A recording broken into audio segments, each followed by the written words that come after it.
Hello, my name is Kenny Jones, and welcome to Community.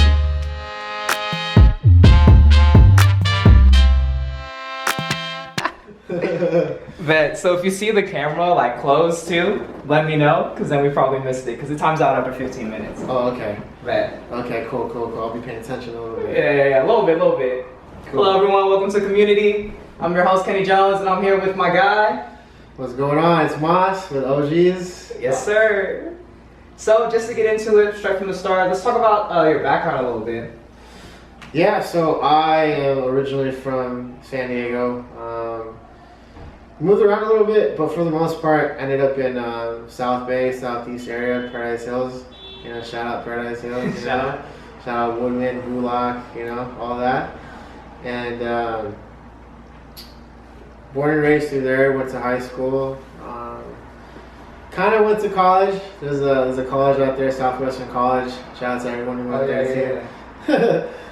Did that, but after that, just kind of like took a break from college after a while, and just kind of like trying to find myself. We all go through that. Trying to find what we're passionate for. Because at the time, I was forced to kind of get into having to be in the military.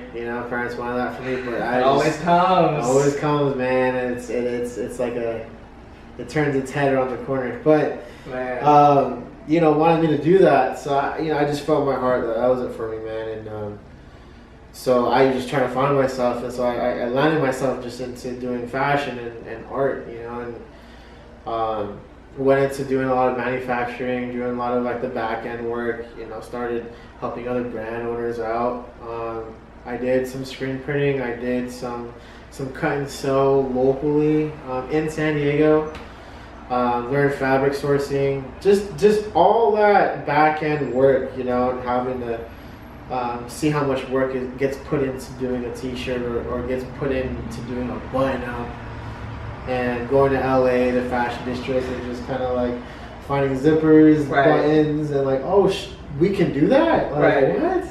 So it opened my mind to like garments, because growing up, we all went into buying clothing online, or went to a boutique, or 5 and a dime, and spending money, but not knowing how it's made and what it's worth and the people behind it. So that opened my eyes big time on that industry of fashion. And so after having to do that and making trips to LA and knowing where this stuff is coming from, it inspired me to do a brand, inspired me to do more and make stuff that I thought would be cool, because when you're buying like the bigger brands like Stussy or 10 Deep back then, I know there's a bunch of new stuff out now, but back then it's like that's dope, but it would be cool if it was on like a black long sleeve, or that would be cool if it was on a yellow long sleeve. Right. So that my mind started gearing toward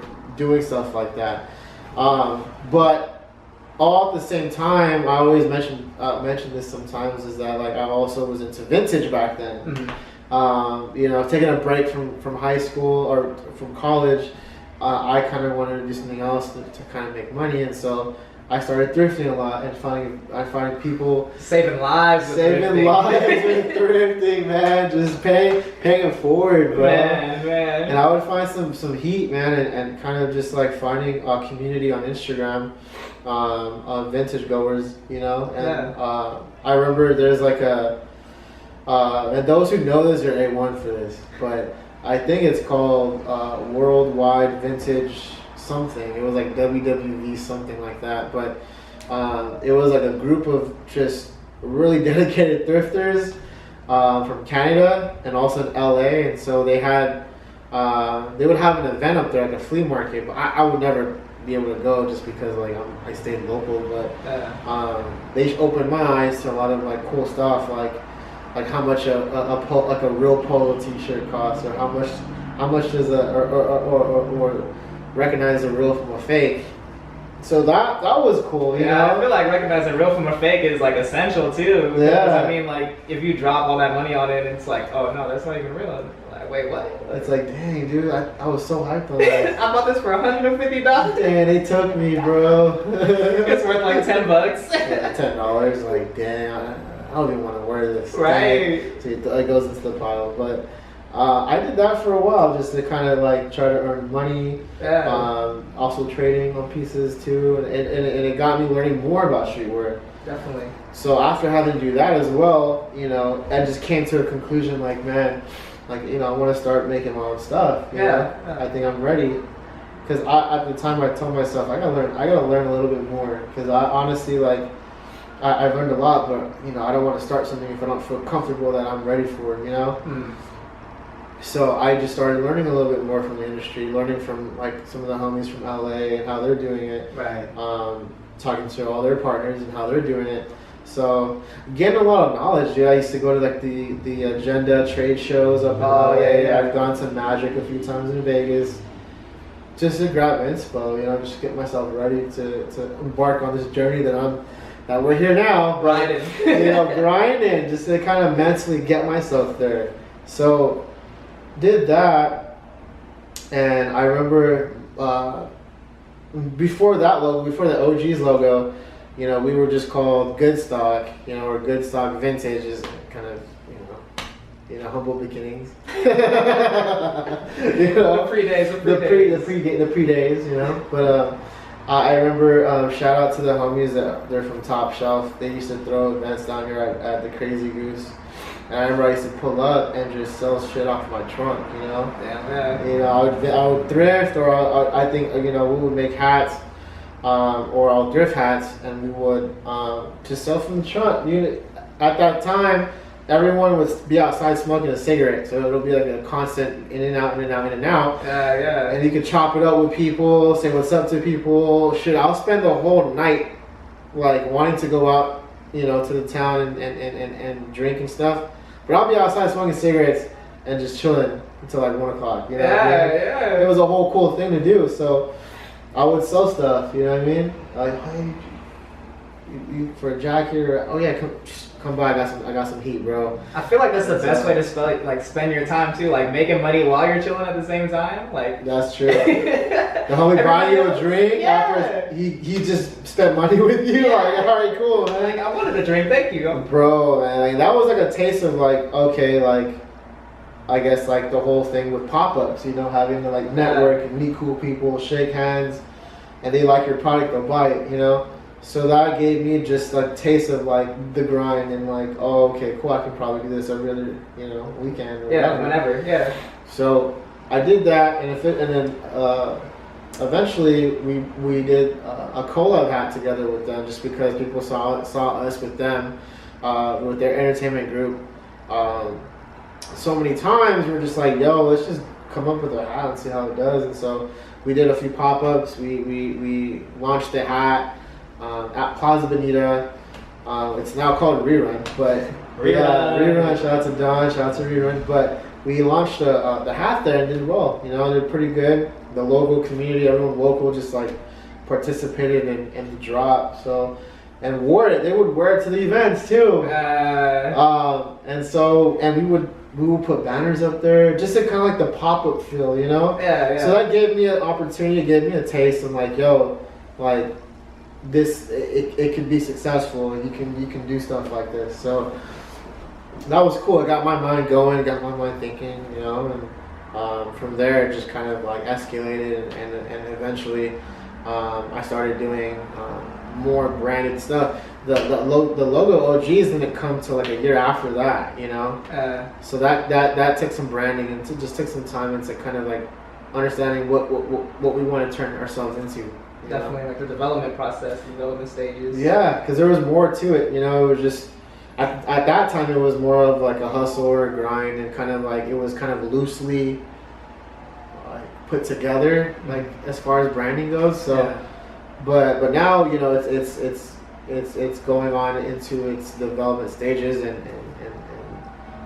people are understanding the visual presentation of what we do and how we work, you know. So definitely. So speaking of the brand in general, like, what do you think are some of the, I guess, greatest influences besides like the things that you said, like your background, but like some of the influences or like specific artists or like artistry that you think have given you like that kind of like, oh yeah, this is what's true to my brand, this is me, you know? Mm-hmm.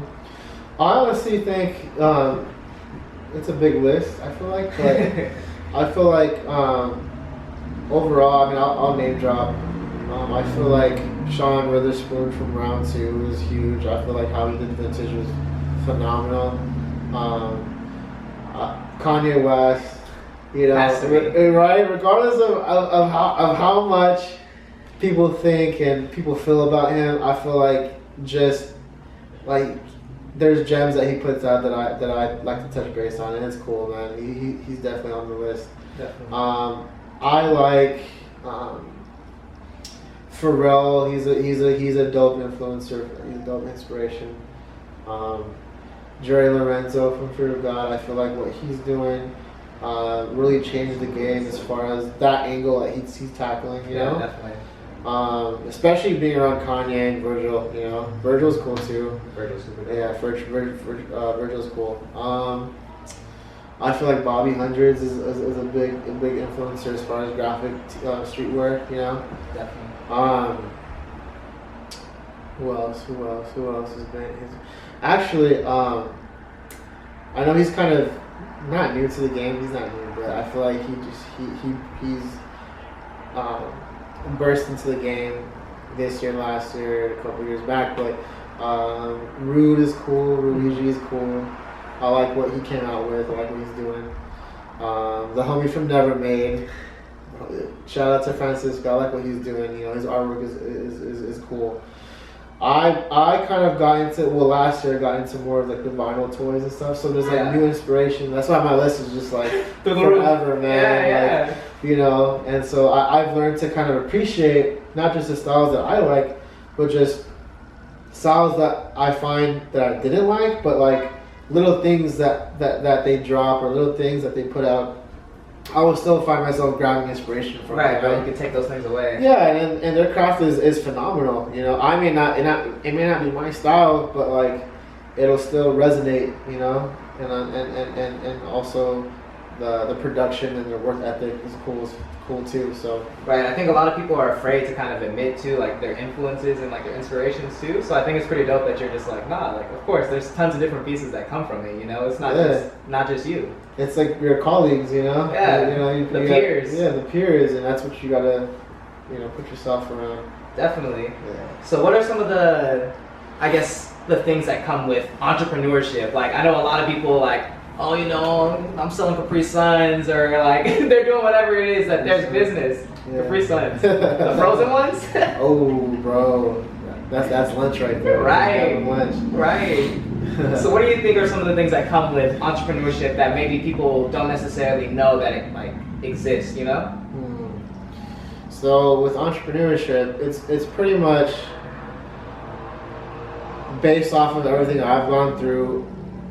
Pretty much just your passion, your interest, and the strength to be driven, you know. And it's all self-made, you know. It's a journey. It's not something you just see on Instagram and you're like, damn, if I take a photo like with this view, I'll be an entrepreneur too. But right, you know, because that's what it looks like. That's what it looks like to some people. It's like, oh, they dropped this picture. I could drop a picture. Yeah. Like, but nah, I can take photos, right. But that's not it. You know, it's having to come in agreement with yourself on, yo, I'm gonna chase my dream. I'm gonna believe in it every step of the way, and I'm gonna do whatever it takes to get there. You know? Like for example, myself, like I used to work 3 jobs, and still didn't make enough money for having to live, pay bills, and still contribute to what I was doing. You know. Right. And you know, I told myself, hey, I'm gonna make it to where I don't have to work anymore. Right. And I can just do what I do. You know. Yeah. I wanted that so bad, you know, like I see, and especially having to be on Instagram and seeing people doing it, you're like, dang, when is it gonna happen to me? Right. But I've learned doing this that it takes time. It's gonna take time, And it may not take a week, it may not take a year, it may even take 5 years, but it's gonna take time and you'll eventually get there. But you gotta put in the work, you gotta put in the time, you know? Yeah, definitely. I feel like keep creating too. Keep creating is important. Yeah. I feel like people get stagnant on the one idea they had, but never like pursue other ideas or other lanes. And like speaking to like what you're saying, like multiple influences too. Like they don't take all those influences into account. They just say like, this is what I'm doing and this is what it is. But like that's not gonna market to everybody, you know? Exactly. I feel like to add on what you're saying, like you gotta understand that your work has to be put out, you know? It goes back to the saying, whatever energy you put out, you're gonna get back in, you know? You just don't hold it in and expect, you know, great things to happen around you, you know? Right. You gotta put it out, and you gotta make, you know, and know that it's your best work and you can always do more, you know? It's not just, oh, I put it out and that's the end all be all, you know? Yeah. You know, and you got to be comfortable with yourself and always having to create. You know, it's, you know, I always thought, and again, I don't know it all. I'm still learning. You know, I'm still learning in this game. But I always thought like, damn, I'm just gonna make this one good hit. I'm just gonna make this one dope release, and that'll be it. But it's like that's not it. You know, and doing this and design work, you know, fashion, being a creative in this. That to add on what you were saying is you got to always create. You got to always, you know, find the time and the work and have the work ethic to do it. You know, it's either you're made for it. It's got to be in your DNA. Right. You know? So we'll just keep talking about what your dad was doing. Okay. Cool. So my dad used to do videography and back in the day. I used to skate back in the day. Hey, everybody did. Everybody did, man. They thought they could be sponsored, right? Man, I thought so badly, bro. I know, man. I was like, damn, how many ankles do I gotta sprain, dude? That was the thing. My ankles were done with it, though. My ankles wanted no more. I hated going to school limping, man. Yeah, that was so embarrassing, too. They're like, oh, you fell? I didn't limping, dude. I'm like, dang, dude. You got elbows scraped up and stuff, too. Elbows scraped up, bulges here, so you can't, like, when we're sitting on the desk, you can't put your elbows on it. You can't fall asleep like that. Yeah, I'd be like, oh, damn. That's the truth. That's the truth. And he used to, my dad used to record me my skating because he thought that I was like getting really good, and so I would skate staircases, and I wasn't doing rails, but I was doing like stairs, 10 stairs, 9 stairs, just throwing myself down it. I used to skate. There was a skate park, Chula Vista with the YMCA there. Yeah. And he would also record me there, which is pretty cool. So that kind of opened my eyes when he used to edit my videos and do all that. Yeah. That was cool too. So I kind of got into that artistry of things. But for the most part, been around it. You know, I've always been around it. So when I got more into the manufacturing of clothing and how things are printed, right. The cut and sew process, fabric sourcing, I was just excited. I was like, this is cool. I love this. This is, man. Definitely. So you've always been sewing too? I never sewed myself. Mm-hmm. I got more into like the pattern making, grading, fabric sourcing, like what fabric to use when it comes to a button up or a t-shirt. The ribbing for things and all that, like just going to. I just never had time to really, again, to sit down and learn how to use a sewing machine. Yeah. I know the logistics of a sewing machine and what to do to prep yourself to get to doing a piece, but I never got a chance to really do it. But again, like I know how to prep work for it, you know. Yeah. And the terminology for things and how is something made from just a piece of fabric into a t-shirt, you know? Right. So that's added into like my creativity and added into like some of the things that we are gearing towards to do. Definitely. So definitely. So looking back at Baby Moss, what would be something that you tell him like along this journey that you wish you could have told him before? I know this could be anything. This could be anything you want. That's the hardest part, I think. That is the hardest part. You just said it. You just said it right there. So baby Moss, huh? Let's see. Man, I would tell him to do your best to stay focused. You got something big ahead of you. Don't be sad at challenges. Don't be mad at challenges. Overcome them and just remain focused.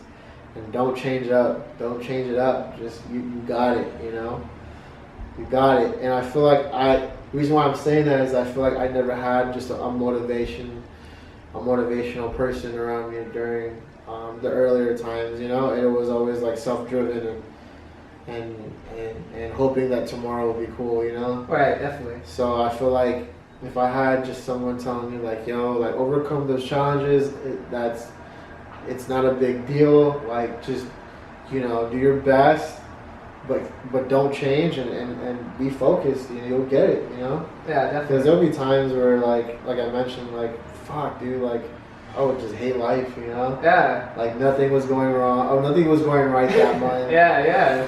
Man. That's real. That's life. Yeah, I just felt like, is this it?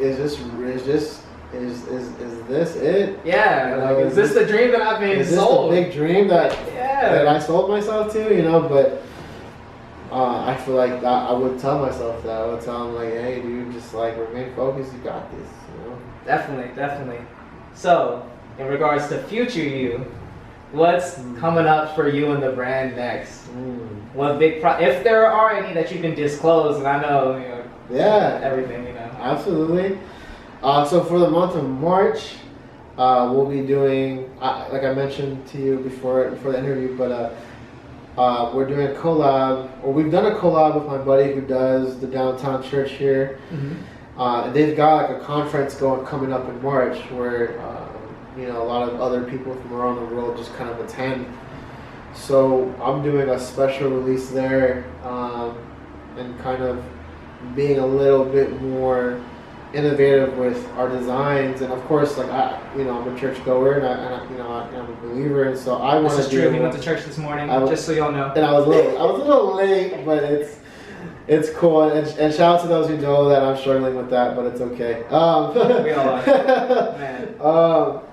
But I kind of want to give my take on how church merch should look like, you know, and how, you know, because nowadays everyone likes to dress up when they go to church. You know, no one comes in normally in a suit and tie anymore, and especially now that, you know, my buddy, shout out to Abe Camacho, he's out here in downtown, you know, everyone's dressing streetwear. So I kind of want to give my take on that. So we're doing something for them in March. The dates will be put up on our Instagram, so be sure to follow.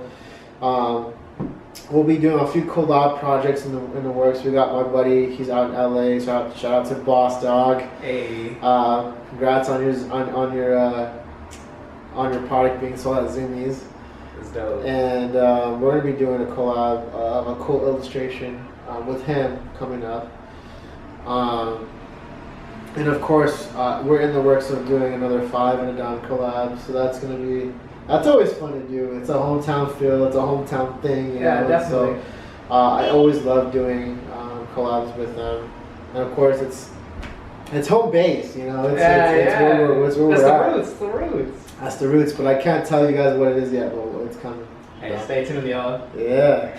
Well, I appreciate the time. Appreciate you spending some time with us, man. Thank you, man. Thank you, no sir. problem, Thank no you, problem. man. Thank you for having me, man. And so, you know, it's always cool to share as much as I can. And I'm still learning too. I'm still learning. I'm still out here, a young buck, you know. Yeah. But you know, we're doing our best. Definitely. Is there any last bit of like anything you'd like to say? Anything at all? Like, I feel like if, you know, shout out to all of our supporters. Those who follow us, those who've been participating in our releases and stuff like that. You know, we love you guys. You know, we wouldn't be a brand without everyone behind us. You know what I mean? I do my best. You know, we all do our best. We all do our part to really give you guys some dope and something to support and something to be behind. You know, it's a long way coming. You know, it's history in the making. And I'm very proud of it, very proud of where we came from, very proud of where we're going, and the people that involve themselves with us. So shout out to you guys. Perfect. Again, thank you, Yes, dog. sir. Yes, sir. Yes, sir.